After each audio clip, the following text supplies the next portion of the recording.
வணக்கம், வாழ்க வளமுடன். வெல்கம் டு ஜோ கிச்சன் சமையல். அன்னைக்கு அவுல் கேசரி பண்ணேன் இல்லையா ஃபர்ஸ்ட், அதுக்கு நீங்க நல்லா எனக்கு சப்போர்ட் பண்ணீங்க, நல்ல வரவேற்பு கொடுத்தீங்க, எனக்கு ரொம்ப சந்தோஷம். அதே மாதிரி இன்னைக்கு நம்ம ஒரு கார ரெசிபி பார்க்க போறோம். அது என்ன கார ரெசிபில நம்ம தட்டடை செய்ய போறோம். அதாவது நீங்க தட்டடை சொல்லுவீங்க, நாங்க ஓட்ட வடை சொல்லுவோம். நாங்க புடுங்கல் அரிசியில ஓட்ட வடையை செய்யறாங்க நிறைய பேர். ஆனா நான் ஒரு ஸ்பெஷலா உங்களுக்கு செஞ்சு காமிக்கிறேன் எப்படி செய்யணும்னு. இங்க பாருங்க, எல்லாம் தான் இந்த தட்டாடைக்கு தேவையான பொருட்கள். குண்டரிசி புழுங்கல் அரிசி 4 மணி நேரம் ஊற வச்சு வடிகட்டி வச்சுருக்கேன். அதே மாதிரி 1.5 ஸ்பூன் கடலப்பருப்பு, 1.5 ஸ்பூன் உளுத்தம்பருப்பு ஊற வச்சு 1 மணி நேரம் வச்சுருக்கேன். இது 2 ஸ்பூன் உளுந்து வறுத்து வச்சுருக்கேன். இது புழுங்கல் அரிசி, இதையும் வறுத்து வச்சுருக்கேன். உடச்சக்கடலை வறுக்க வேணாம், அது ஒரு 3 ஸ்பூனு அது வச்சுருக்கேன். காஞ்ச மிளகாய் காரத்துக்கு தேவையான அளவு, சோம்பு 1 ஸ்பூனு, பூண்டு முழு பூண்டு இது மாதிரி பல்லு தோல் உரிக்கக்கூடாது, அப்படியே வச்சுக்கணும். இது பூண்டு தான் இந்த தட்டாடைக்கு ஹைலைட், அது இதுதான் டேஸ்ட்டு. அடுத்தது 2 ஸ்பூன் தேங்காய் துருவல், கருவேப்பிலை வாசனைக்கு பற்ற வச்சுக்கலாம். இப்போது எண்ணெய் காயம் இல்லையா, ஊற்றி வச்சிடலாம். இப்போது இந்த மாவை அரைச்சிட்டு வந்துட்டேன் நான். இதை பாருங்க, பூண்டு சோம்பு காஞ்ச மிளகா அரைச்சிட்டு வந்துட்டேன். இது உடச்ச கடலை பொரியரிசி இதெல்லாம் அரைச்சிட்டு, உளுந்து எல்லாம் அரைச்சிட்டேன். இங்கே பாருங்கள், இது எல்லாத்தையும் இப்போ இதில் மிக்ஸ் பண்ணி நம்ம பிசைஞ்சிட்டு, இந்த பாருங்கள் இது மாதிரி கவர் இருக்குது இல்லையா, இது மாதிரி நல்ல திக்கு கவரு இல்லை எண்ணெய் கவரு அது மாதிரி இருந்தால் அதில் வச்சு ப்ரெஸ் பண்ண போகிறோம். நம்மக்கிட்ட எண்ணெய் கவர் இல்லை, நாங்கள் கடலை எண்ணெய் தான் வாங்குகிறோம். அதனால் நான் இந்த கவர் கட் பண்ணி வச்சுருக்கேன்.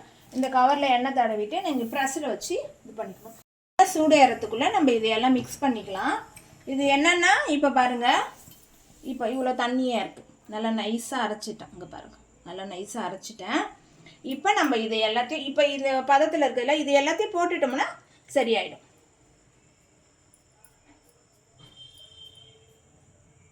போட்டுட்டோமா, இது போட்டுட்டோம்.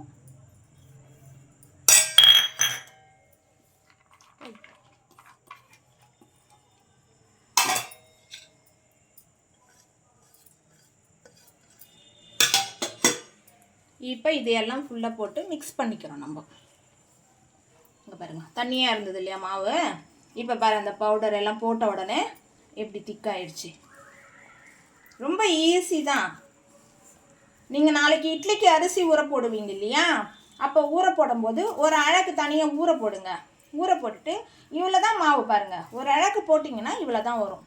ஒரு அழகு அரிசிக்கு இந்த அழகில் ஒரு அழகு, இதில் ஒரு அழகு போட்டோம்னா 2 ஸ்பூன், 2 ஸ்பூன் உளுந்து, 2 ஸ்பூன் அரிசி புழுங்கல் அரிசி வறுக்கிறதுக்கு 3 ஸ்பூன் உடச்ச கடலை, அவ்வளோதான். இப்போ நம்ம இதில் வேணும்னா தண்ணி வேணும்னு சொன்னால் கூட நம்ம தெளித்து பிசைஞ்சிக்கலாம். நம்ம பச்சரிசி மாவு வறுத்துட்டு தானே செய்வோம், இல்லை காய வச்சு அரைச்சி செய்வோம்.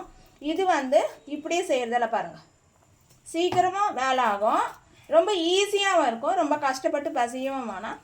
தண்ணி இல்லைனாலும் கொஞ்சம் தண்ணி விட்டு பிசைஞ்சிக்கலாம். ரொம்ப டேஸ்ட் ரொம்ப நல்லா இருக்குங்க புழுங்கல் அரிசியில். நீங்கள் பச்சரிசியில் செஞ்சு சாப்பிட்றத விட புழுங்கல் அரிசியில் சாப்பிட்டிங்கன்னா ரொம்ப ஹெல்த்தியாகவும் இருக்கும். அதாவது டைஜஷன் ப்ராப்ளம் இருக்கும் கூட புழுங்கல் அரிசியில் எது செஞ்சு சாப்பிட்டாலும் ஒன்றாகாது. இது சாப்பிடும்போது நம்ம அதாவது ரொம்ப கிறிஸ்பியாக இருக்கும். இன்னொன்று சாப்பிட்லாம் அப்படின்னு தான் இருக்கும். 1 சாப்பிடலாம் 2 சாப்பிடலாம் அப்படின்லாம் இல்லை, சாப்பிட்டுக்கிட்டே இருக்கலாம். நீங்கள் நாளைக்கு செஞ்சு பாருங்களேன் இதே மாதிரி எப்படி இருக்குன்னு. இப்போ தண்ணி பத்தலை இல்லையா, இங்கே பாருங்கள் கொஞ்சம் தண்ணி தெளிச்சிக்கிறோம். நம்ம தண்ணி பத்தலைன்னாலும் தெளிச்சிக்கலாம். நீங்கள் எவ்வளோ லூஸாக போட்டால் கூட தட்டுறதுக்கு ஈஸியாக இருக்கும், டைட்டாலாம் வேணாம். ஏன்னா நம்ம கையில் ஈஸியாக தட்ட போகிறோம். இது நான்லாம் கையிலேயே தாங்க தட்டுவேன், கையிலேயே வடை தட்டுற மாதிரி தட்டி அப்படியே போட்டுவிடுவேன். உங்களுக்காக நான் இப்போ கவர் கட் பண்ணியிருக்கேன், உங்களுக்கு காமிக்கணும் இல்லையா, அதனால தான். பிசைஞ்சாச்சு பாருங்கள், நல்லா பிசைஞ்சாச்சு. இங்கே பாருங்கள் இந்த பதம் தான் மாவு, ரொம்ப டைட்டாக இல்லாமல் ரொம்ப லூஸாக. இங்கே பாருங்கள் இந்த மாதிரி, இது பாருங்கள் இது மாதிரி கவரில் எண்ணெய் பூசிட்டோம், இதுலேயும் எண்ணெய் பூசிக்கிறோம். அதான் வச்சுட்டு ரொம்ப ஈஸி பாருங்கள். நம்ம இஷ்டம் தான், எவ்வளோ பெருசு வேணாலும் போடலாம், சின்னது வேணாலும் போட்டுக்கலாம், நம்ம இஷ்டம் தான். பாருங்கள் உங்களுக்கு சின்னதாக கூட செஞ்சு காமிக்கிறேன். நம்ம எவ்வளோ ரொம்ப மெலிசாக செய்கிறோமோ அவ்வளோ நல்லா கிறிஸ்பியாக இருக்கும். நல்லா ஏன்னா கொஞ்சம் தடிமனாக பண்ணோம்னா கொஞ்சம் சாப்பிட்றதுக்கு ஹார்டாலாம் இருக்காது இந்த தட்டை.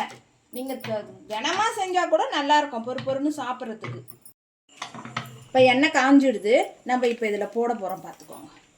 பாருங்கள் எவ்வளோ மெலிசாக இருக்குது பாருங்கள். வைட் ஏன்னா நான் ரொம்ப மெலிசாக போட்டாலும் சரி கனமாக போட்டாலும் சரி நம்ம இஷ்டம்தான். பாருங்கள் எப்படி வருது. இது பாருங்கள் கொஞ்சம் கனமாக போட்டிருக்கேன். இப்போ இதெல்லாம் திருப்பி விட்டுக்கலாம் நம்ம. பாருங்கள் எப்படி இருக்குது பாருங்கள். ஏன்னா நீங்கள் இந்த மிளகாயை நீங்கள் அரைச்சி போட்டிங்கன்னா ரொம்ப ரெட்டிஷாக இருக்கும். அதை மாதிரி பண்ணாதீங்க. காஞ்ச மிளகாவை நல்லா வெயிலில் காய வச்சுருங்க. சோம்பும் காஞ்ச மிளகாவும் நல்லா காய வச்சுட்டு மிக்சியில் பவுட்ரு பண்ணிட்டீங்கன்னா நல்லா இந்த கலரில் வரும் உங்களுக்கு. ஏன்னா புழுங்கல் அரிசியில் வந்து செஞ்சோம்னா கொஞ்சம் கலர் கொஞ்சம் டிஃப்ரெண்ட் ஆகும். பச்சரிசியில் செஞ்சோம்னா கலர் அப்படியே இருக்கும். புழுங்கல் அரிசியில் வந்து கொஞ்சம் ரெட்டாக கொஞ்சம் மாறும். கொஞ்சம் செவந்து வேணும்னு சொல்லுவாங்க இல்லையா, அது நம்ம இஷ்டம் தான். செவந்து எடுத்துக்கலாம், இல்லைனா வெள்ளையாக இருந்தாலும் பிடிக்கும் ஒரு சிலருக்கு. எனக்கு செவந்தா இருந்தால் தான் பிடிக்கும்னு சொல்லுவாங்க. அதனால் நம்ம இஷ்டம்தான். இது பொரியெலாம் அடங்கிடுச்சு பார்த்தீங்களா, இவ்வளோ தான். இப்போ நம்ம இதை எடுத்துட போகிறோம். பாருங்க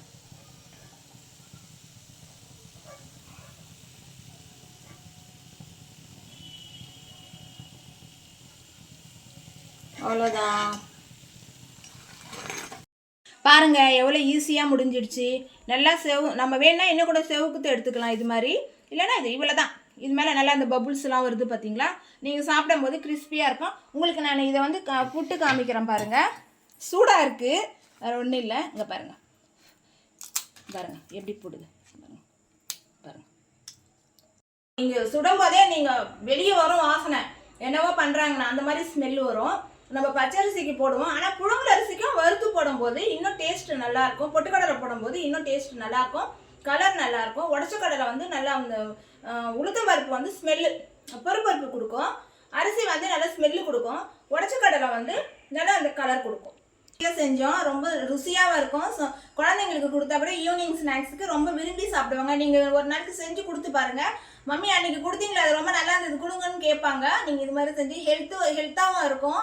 நம்ம நல்ல ஃபுட்டு செஞ்சு கொடுக்குறது குழந்தைங்களுக்கு ரொம்ப முக்கியம் இல்லையா, ஆரோக்கியத்தில். நீங்கள் கவனமாக இருங்க. கடலை எண்ணெயில் செய்யுங்க, பேக்கெட் எண்ணெய்லாம் செய்யாதீங்க. உங்களுக்கு பிடிச்சிருந்ததுன்னா லைக் பண்ணுங்கள், சப்ஸ்கிரைப் பண்ணுங்கள், உங்கள் ஃப்ரெண்டுக்கெல்லாம் ஷேர் பண்ணுங்கள். அவ்வளோதாங்க, ரொம்ப ஈஸி. இன்னொரு வீடியோவில் நம்ம பார்க்கலாம்.